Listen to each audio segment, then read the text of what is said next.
Right now, here at 4 o'clock, a CDC investigation into hundreds of cancer cases at NC State has abruptly ended. The investigation was looking into whether toxic chemicals in Poe Hall were to blame. Thank you for joining us. I'm Dan Haggerty. And I'm Lena Tillett. The university's chancellor is citing federal cuts for the decision. WRAL's Keely Arthur has been on top of this story from the very start. She joins us now live from Poe Hall. Keely, a major development here.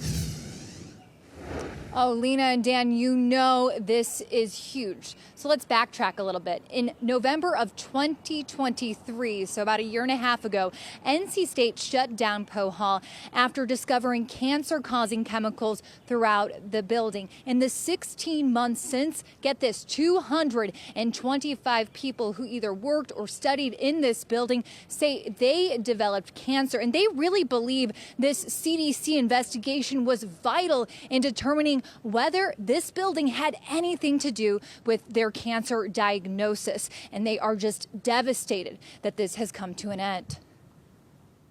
It just feels like we're fighting a losing battle, but we're not going to stop fighting.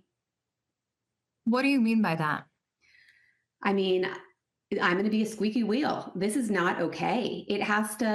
We have to be able to, fix this before more people die. And that was former NC State student Christy Lewis, who was diagnosed with 2 types of cancer after spending 2 years studying in Poe Hall.